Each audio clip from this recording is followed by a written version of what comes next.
sister. I'd be interested in hearing whatever her thoughts she has on this topic. Sister, we've been exploring the story of Bob and Millie. Bob and Millie are my parents and their experiences during World War II.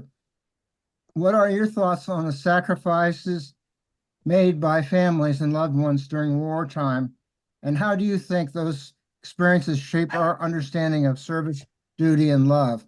This question allows Sister Margaret Mary to reflect on the broader historical context and share her insights on the human experience during wartime.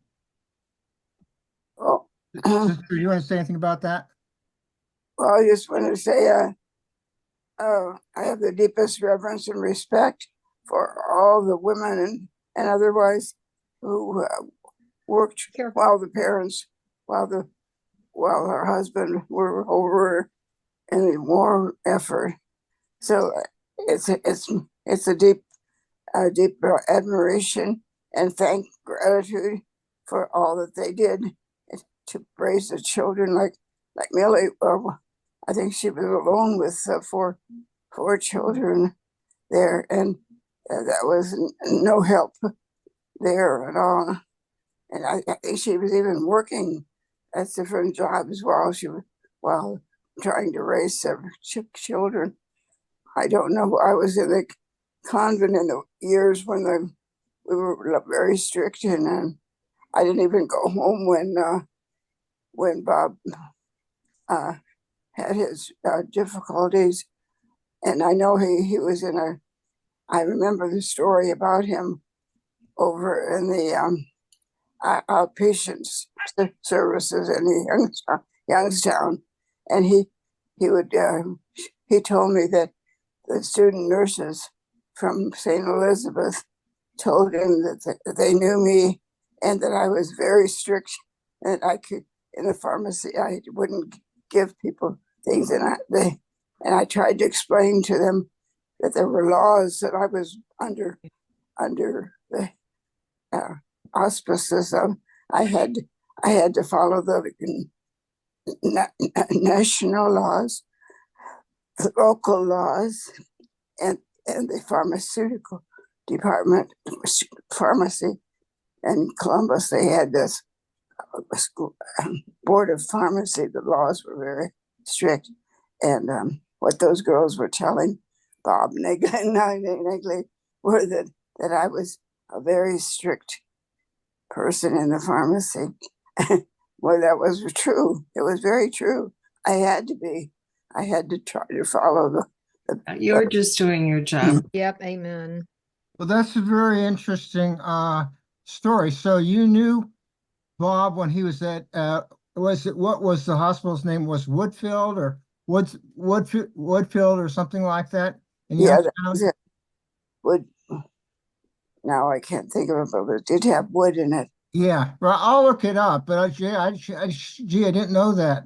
Now, did you ever talk to my dad at all when he was there? No, I was over here in Youngstown. Yeah, he was over in Canton or Massillon, wherever. but I think they built a house. I do remember that your father and my brother Bill cooperated in building the house on the corner of I think it was Tioga Street. yeah, it was on the corner.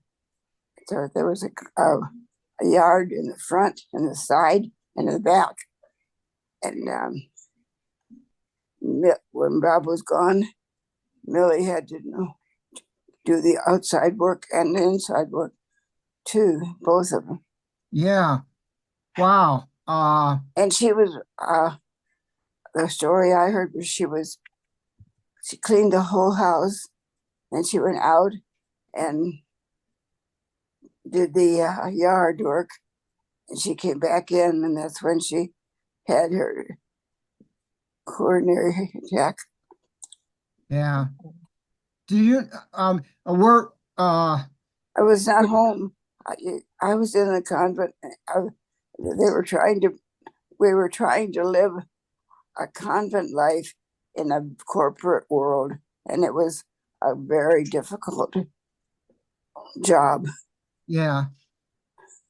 Okay, wow. I mean, we kind of expanded the topic a little bit, but that was all very interesting to hear from you about that. Uh,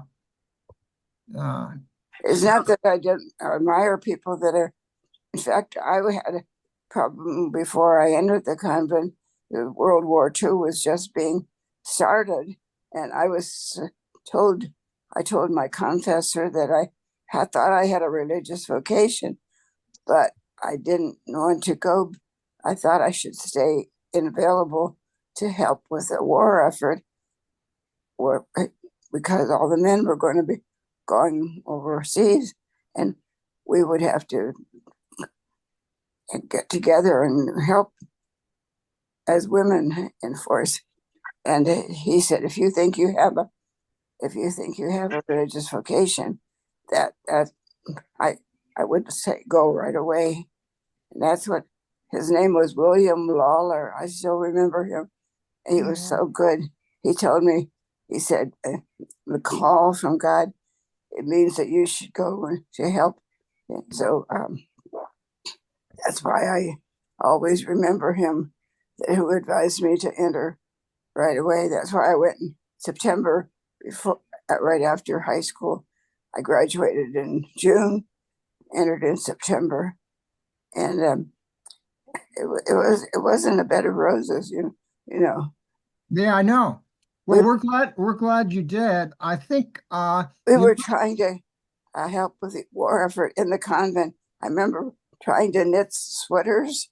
I wasn't so successful, I don't think, but we did try to do some knitting for the boys in the service. Almost everybody at the villa farm and the villa grounds. I remember Sister Mary Ida had to cut the grass at the villa. Those big yards and gardens and everything. She's a big woman, but she got on those lawnmowers and she did the men's work. I don't okay. know. I got on all of that, but it's just that I'm trying to say that I'm not remembering details about how I feel with Bob and Bill. Okay. You know, I'm very glad that Millie was able to do it. She, I do remember going home on one visit. My mother would always try to engineer my visits because it was difficult. Father Paul was even with us when we went to your house, and Millie would always say, "Do you want some Coke?" She'd always serve us Coke, and I actually kind of remember that. Aw. I remember when you and Father Paul came to visit in the house, and I kind of remember the Coke part too. That's funny. You wouldn't think, who had Coke back then. No, your mother served everybody ginger ale. That I remember. Sister, those are pretty good insights there. Let me just say that 1945, in January, about this time, actually maybe a few weeks later, Bob and Millie relocated to Hutchinson, Kansas, and so that was kind of like the tail end of the war effort.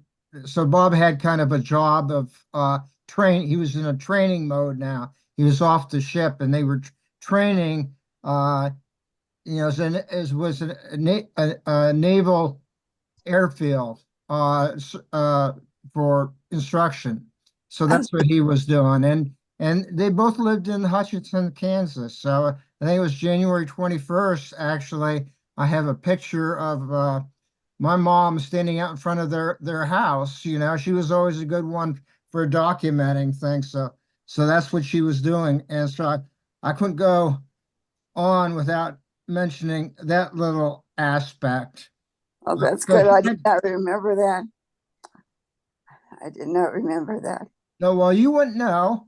but you remembered her difficulties, raising 4 kids on Tioga Street. Of course, I was one of those 4 kids, and I didn't know all the details about the circumstances of my mother's death, but you provided some insights. I think Cindy knows something about it I also. was there. Yeah. Well, do you want to, in general, then on this topic, Cindy or Linda say anything? Linda, you probably have some recollections from your family about the war effort. Yeah, I was a little bit younger, so I just, just basically like, my dad was kind of, between World War II and Korea, but as far as them mentioning the war, it really wasn't talked much about in my house a little bit. Okay. I can kind of go back and there, there's a lot of people that were in different branches of the war, but actually my dad was in it for such a short time. He was in less than a Okay. year. So yeah. I just don't. And he came home Okay. because there was a hardship with his mom, and so that's why he was honorably discharged and came home a little early. But as far as like, Okay. Well, yeah, so that's why his time that's was good really cut. info. That's good information. Now, what branch was he in? The Army or? Yeah, so yeah, my dad, he was a Tech 5. He had like the technical skills, and when he was in high school, he always one of the things in the yearbook was he said he had wanted to go in the service. He wanted to be in the Army, but he had his one he kind of had poor vision in the one eye. I think it was the right eye. I should know that, but he had peripheral vision, but not full frontal vision, so he wasn't able to go actually kind of like serve, like do like served during wartime. I mean, as far as like military efforts, but he always said he did cleanup was kind of how he worded it, but it was more kind of like office work. And he Okay. did have a year technical background. And so basically he was actually, I think he was in 1946.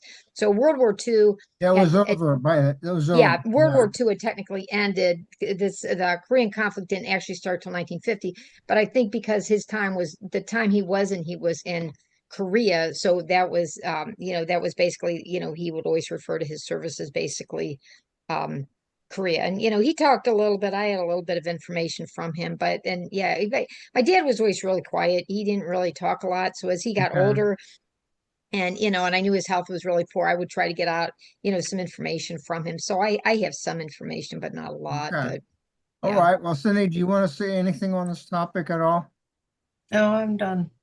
Okay. Well, I would just say thank you for that. I'll kind of wrap it up. I'm trying to think real quickly here. If there's anything else I want to say, um, other than yeah. I mean, my dad had a pretty. I would say he got drafted by the Army, but and before they could send him off to, you know, the Army, he enlisted in the Navy. So he had kind of a job that was, he wasn't in, what I'm trying to say, I'm having a hard time getting it out. He wasn't in combat. So he avoided combat by enrolling in the Navy. Of course, he had skills. He was already an electrician. So they were probably looking for guys like him. Okay.